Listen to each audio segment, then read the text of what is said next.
Mr. President, Presiding Officer, I assume most of my colleagues, like me, were busy studying the lengthy memorandum filed by each of the parties. For the record, 30+ pages, more or less double space yung sa prosecution.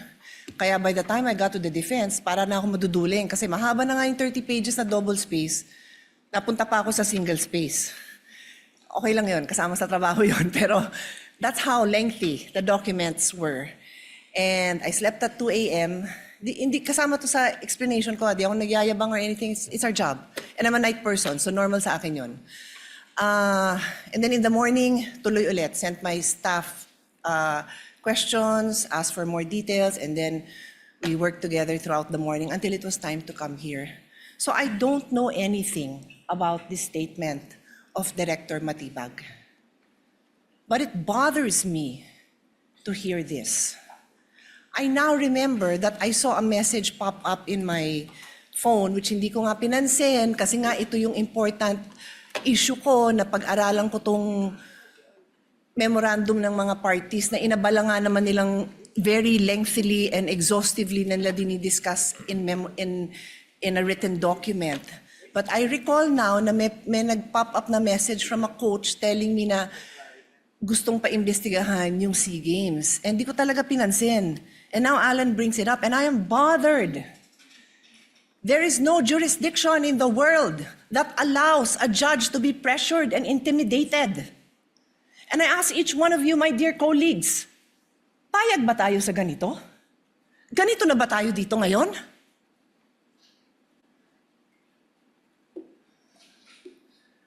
Don't we want a better country for our children? Why would you allow a director who's just called to be a witness next week brag that he's going to investigate? And again, I don't know, so I respectfully request that it be played. Because I want to understand. If I don't have reason to be upset, then thank you, I can focus. I can go back to the business on hand. But right now, I am upset to hear this. And I will stand up for each one of you. I don't care what side you're on. I will stand up for you if somebody tries to intimidate you. So with all due respect, Mr. Presiding Officer, I ask that we play it. I want to see what this witness is doing. Chair grants the motion of Senator Pia in order for us to be able to move on with the matter on hand for today, which is the oral arguments of the parties. Chair therefore instructs the tech to kindly play the 1-minute video for Senator Judge Pangilinan is recognized. Thank you, Mr. Presiding Officer. We share, we support the position taken by the Presiding Officer, but we'd like to place on record that the good NBI director will be here on Monday. So my initial view is that we should be able to do this on Monday.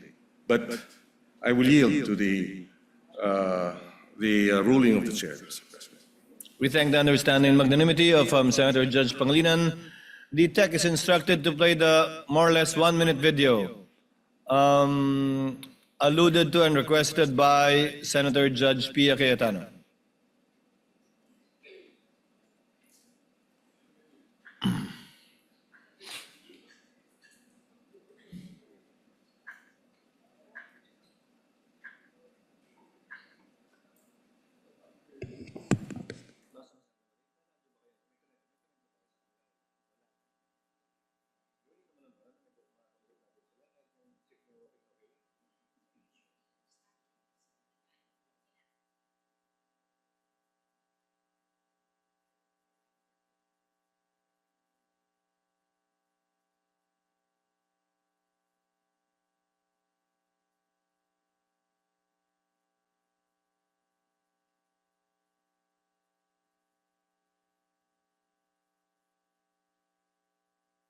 Meron kaming mga kaso na pumasok na bago na dapat namin tingnan. Kung maalala nyo, pumunta kami ng Clark because we were given 70 hectares for the NBI Academy. So magkaroon kami ng relationship sa Clark. Nakita namin din yung parang sports complex na ginamit ng SEA Games yung sa Philippine Sea Games Organizing Committee. Well, nakarating sa amin, may titingnan kami rito, kailangan kami investigahan dahil nakarating kami dito, billion pala yung pumasok dito na pera na unliquidated.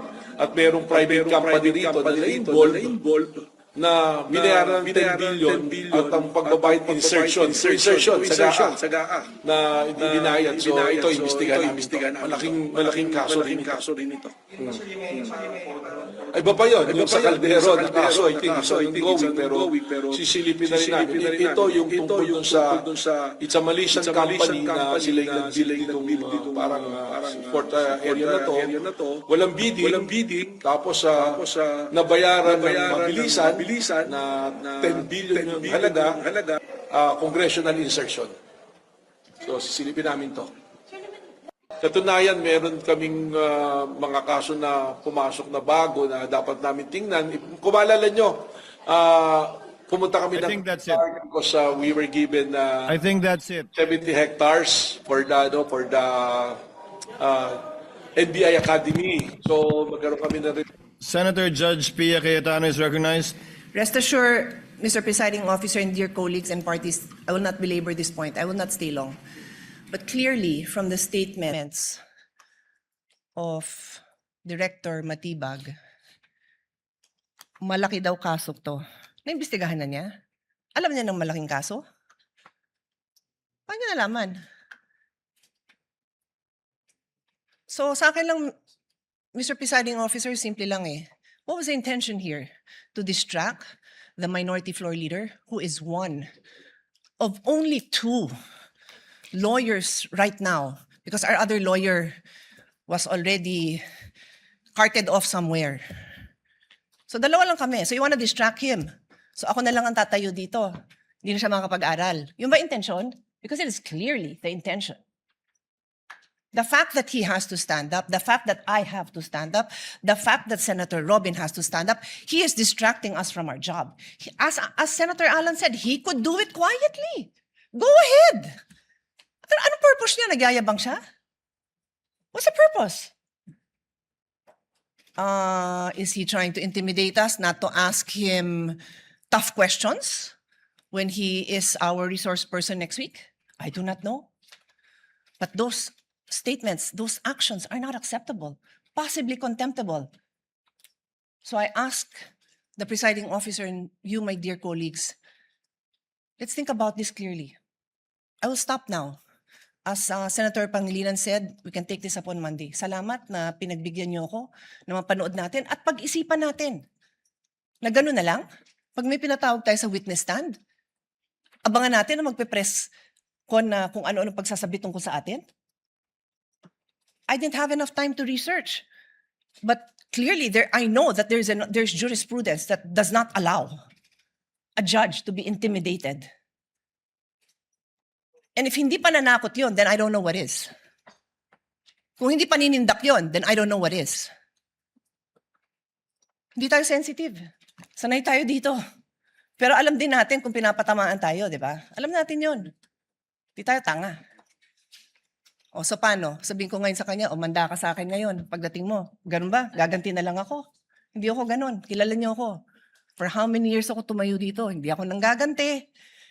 Hindi ako mababaw. Pero I'm asking you, dear colleagues, wag tayong papayag. The Filipino people deserve better. We deserve better. Thank you.